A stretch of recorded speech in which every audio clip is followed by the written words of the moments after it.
Ferrari boss Mattia Binotto believes that the team's development driver Robert Shwartzman deserves a Formula One seat. The 23-year-old, who is now running under his Israeli passport and license in the wake of the Russian invasion of Ukraine, will undertake the 2 mandatory FP1 rookie sessions for Ferrari at the US and Abu Dhabi GPs. Schwartzman will take over one of the F175 cars of either Charles Leclerc or Carlos Sainz in Friday practice at the Circuit of the Americas as part of the team's obligation to have 2 FP1 sessions run by rookies. Ferrari's race director Laurent Mekies earlier revealed Schwartzman, who turns 23 on Friday, would be at the wheel for both of those sessions, with the location of his second practice session yet to be decided. "For us it's Robert Shwartzman that will do our 2 FP1s," Mekies said in Hungary. "We haven't exactly decided on which events it's going to be. You would not pick races like Singapore or races where the race drivers need more running. I don't think we have an issue in doing it during one of the weekends where we have Pirelli testing."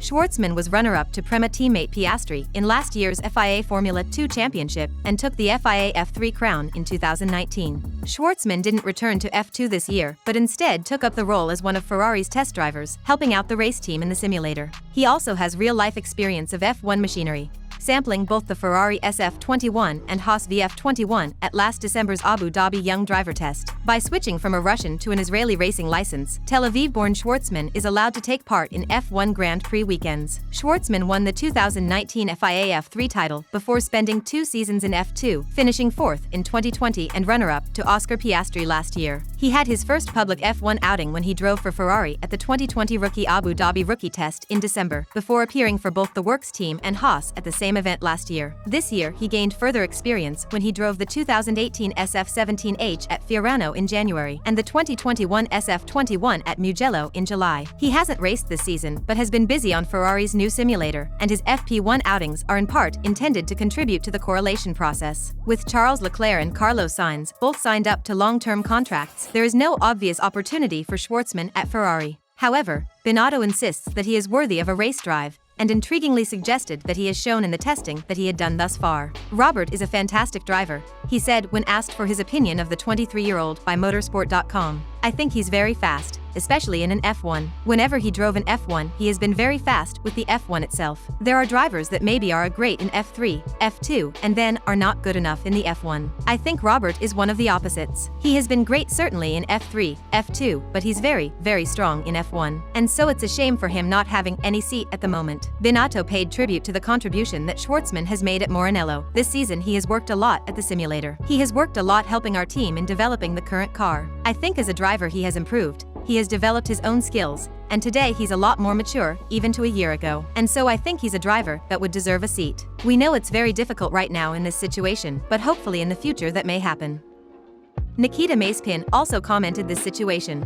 Nikita Mazepin won't follow the route of some Russian athletes who renounce their flag or drive under a neutral banner. The former Haas driver nevertheless respects the decisions of fellow countrymen who decided differently. In March, the FIA, Formula One's governing body, announced that any Russian drivers or teams could only race under a neutral FIA flag in response to the invasion. Despite this, Haas pulled out of the Uralkali title sponsorship deal that kept young Mazepin in his race seat. The 23-year-old has been out of the news since the deal with Haas went sour. But in recent weeks, with Russian drivers opting to race as neutrals or taking up the option of a second nationality, Mazepin has been tapped up for his thoughts on the matter.